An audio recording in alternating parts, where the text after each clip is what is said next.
It is viral. The person has said something, I don't know, something he said about parents, कि father mother और बात की है. कोई मुझसे पूछना चाहिए कि ऐसे लोगों को क्या करना चाहिए. मैंने कहा पकड़ के मारना चाहिए साहब. नहीं,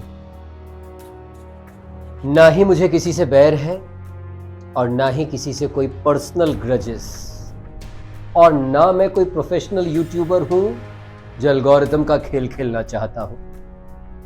मैं तो सिर्फ एक सामान्य भारतीय नागरिक हूं, एक देशभक्त हूं जो देश और देशवासियों से बहुत प्रेम करता है.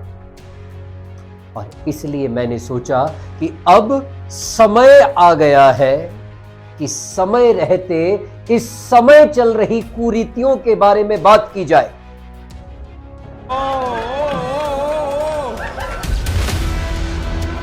कंटेक्स्ट तो आप समझ ही गए होंगे, और जो लोग नहीं समझे उन्हें बता दें कि पिछले एक सप्ताह से कितनी उंगलियां उठी हैं पेरेंटिंग पर, कितने सवाल खड़े किए गए हैं संस्कारों पर, संस्कृति पर, हमारे भारतीय होने पर. जिन्हें नहीं पता उन्हें बता दें कि एक तथाकथित इन्फ्लुएंसर है जो एक अन्य स्टैंड अप कॉमेडियन के यूट्यूब शो में गए और वहां जो उन्होंने एक कंटेस्टेंट पर टिप्पणी की, या यूं कहें कि कूल दिखने के लिए जो एक घिनौनी बात कही, जिससे न सिर्फ सोशल मीडिया में बल्कि मेन स्ट्रीम मीडिया में भी हॉट डिबेटेड टॉपिक बन गए. हेट फैलाना मेरा मकसद नहीं, और इसलिए मैं बिना नाम लिए बातें करना चाहता हूं. ये कोई पहला शो नहीं है जिसमें घिनौना कंटेंट परोसा गया.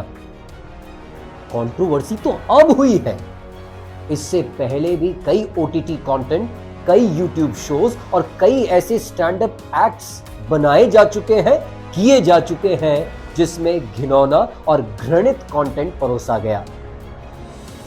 इनफैक्ट जिस एपिसोड में ये कांड हुए, उसके अलावा किसी एपिसोड की भी बात करें तो इस शो के कई एपिसोड्स सोशल मीडिया के माध्यम से मुझे पता चला कि इससे भी घिनौनी और घृणित हरकतें और बिलो दी बेल्ट बातें होती रही हैं. ऑफ कोर्स मैं न तो इस शो को देखता था और न ही इस शो को देखने की इच्छा रखता हूं, लेकिन मेरे मन में इस बात का दुख है, इस बात का गुस्सा है, और अब तो सीना ठोक के इस कल्चर के खिलाफ खड़ा हूं. मैं आज इस वीडियो में पक्ष और विपक्ष दोनों एंगल से बात करना चाहता हूं, क्योंकि जहां एक ओर इस वीडियो, इस एपिसोड और इस कंटेंट के विरोध में नेताओं से लेके अभिनेताओं तक के कमेंट्स आ रहे हैं, वहीं दूसरी ओर इन इन्फ्लुएंसर्स के कई फैंस ऐसे हैं जो इस कांड के हो जाने के बाद भी उन्हीं का साइड ले रहे हैं. मैंने भी वो एपिसोड देखा है.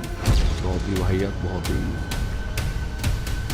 अजीबो किस्म की उसमें गालियां दे रहे हैं, माँ बहन की गालियां दे रहे हैं, कुछ भी बोल रहे हैं.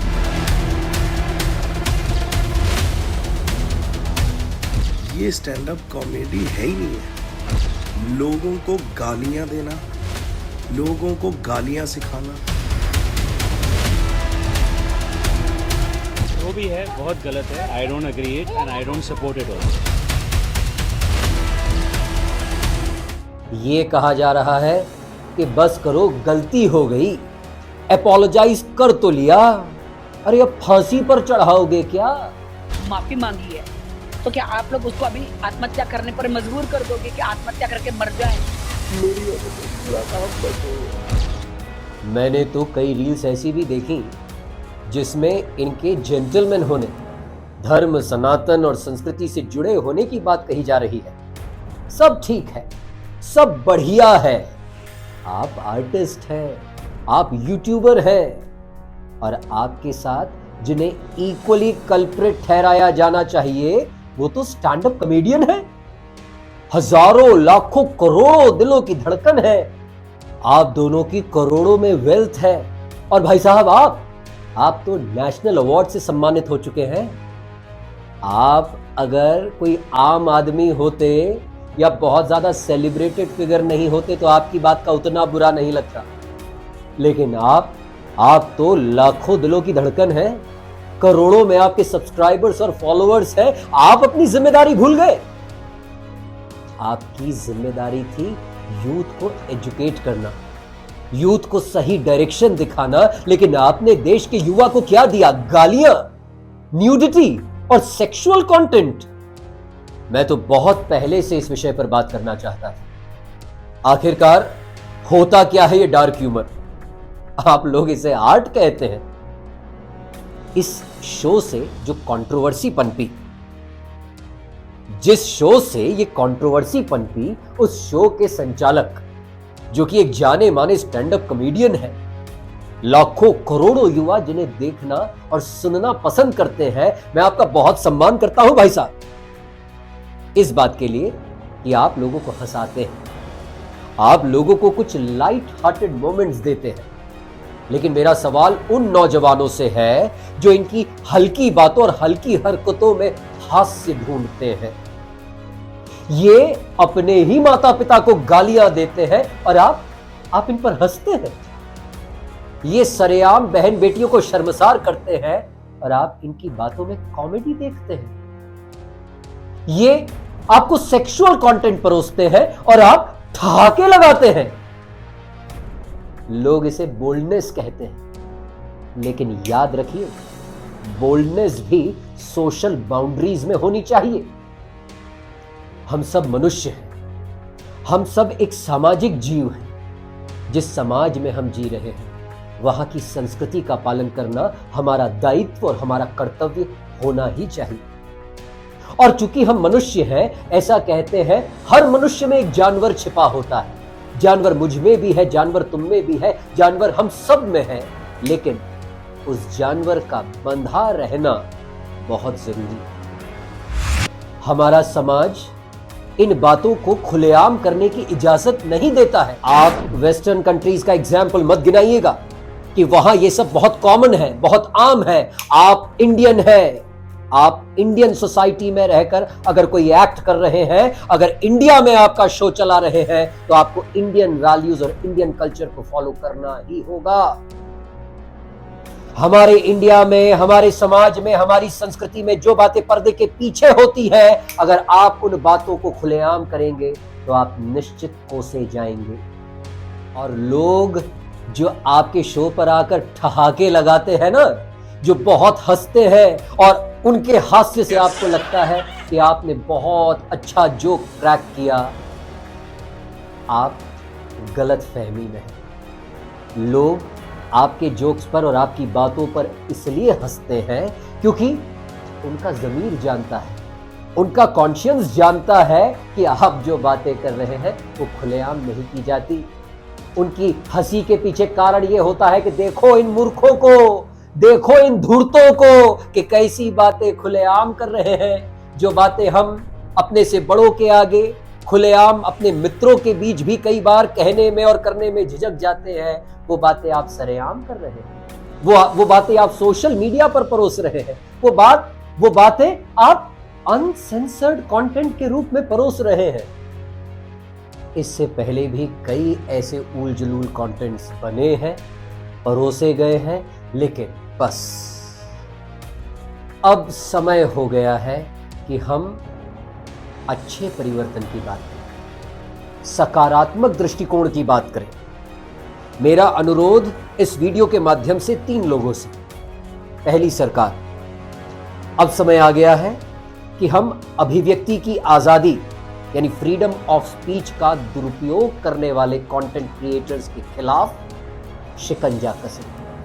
सरकार, अब आपसे दरख्वास्त है, रेगुलेशंस बनाएं, ओटीटी कंटेंट को भी सेंसर करें। दूसरा अनुरोध कंटेंट क्रिएटर्स से, अच्छा कंटेंट बनाएं। हो सकता है आपको सफलता मिलने में थोड़ी देर लगेगी, लेकिन अर्ली सक्सेस के चक्कर में अपनी मर्यादा, अपनी नैतिकता और अपने संस्कारों से कॉम्प्रोमाइज न करें, क्योंकि ऐसा कहते हैं संस्कारों से ही देश सुधर सकता है।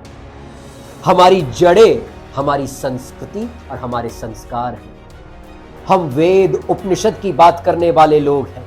हम आर्यन ब्लड है, हमें ऐसी घिनौनी बातें और हरकतें शोभा नहीं देती। और तीसरा अनुरोध, तीसरी रिक्वेस्ट उन सभी ऑडियंस से जो ऐसे कंटेंट को कंज्यूम कर रहे हैं, अपने कॉन्शियंस को, अपने विवेक को प्रबल करें। जब आप ऐसा कंटेंट कंज्यूम नहीं करेंगे तो कंटेंट क्रिएटर्स भी ऐसा कंटेंट नहीं बनाएंगे। क्योंकि कुछ लोगों का कहना है कि ये तो सब डिमांड सप्लाई का खेल है। जैसा कंटेंट पब्लिक मांगेगी, यानी जैसे कंटेंट की डिमांड ज्यादा होगी, वैसे कंटेंट का सप्लाई भी ज्यादा होगा। लेकिन अगर डिमांड ही कम कर दी जाए, अगर हम अपनी नैतिकता, हमारे संस्कार के साथ कॉम्प्रोमाइज करना बंद कर दें, तो कोई भी कंटेंट क्रिएटर ऐसा कंटेंट बनाएगा ही नहीं। अब समय आ गया है कि हम सचेत हो जाएं, हम जागरूक हो जाएं, हम जागृत हो जाएं। जहां सब कुछ इतना इजीली अवेलेबल है, वहां सेंसरशिप की सख्त जरूरत है, क्योंकि हमारी थाली में अब जहर परोसा जा रहा है। साथ ही हमारे कंटेंट क्रिएटर से भी मैं इस वीडियो के माध्यम से करबद्ध प्रार्थना करता हूं कि मत कीजिए खिलवाड़ हमारे संस्कार संस्कृति के साथ। मैं हाथ जोड़कर आपसे निवेदन करता हूं कि आपको कोई अधिकार नहीं है देश की भावी पीढ़ी को बिगाड़ने का। आपको कोई अधिकार नहीं है कि आप देश के भविष्य के साथ खिलवाड़ करें, क्योंकि हर चीज की एक सीमा होती है। कालः यदा न्यायः क्रियते तदा साक्षिणाम आवश्यकता नास्ति। यानी समय जब न्याय करता है तब किसी गवाह की आवश्यकता नहीं होती है। अगर अर्ली सक्सेस पाने के चक्कर में अपनी मर्यादाएं लांघेंगे तो वही होगा जो आज पूरे देश में हो रहा है। जिस बाप ने आपकी परवरिश की, आप उनके बेडरूम में घुस रहे हैं। ये मजाक नहीं है, ये अश्लीलता है। इन्फ्लुएंसर्स सफाई देने और अपने कंटेंट हटाने के लिए मजबूर हो गए, क्योंकि शायद उनकी अंतरात्मा भी जानती है कि उन्होंने जो किया या जो उनके शो में हुआ वो सरासर गलत था। ईश्वर सबको सद्बुद्धि दे। सर्वे भवन्तु सुखिनः और सर्वे सन्तु निरामयः। जो हमारे संस्कार है, हमारी संस्कृति है, उसे हम चरितार्थ करते रहें। इति शुभम। जय हिंद, जय भारत।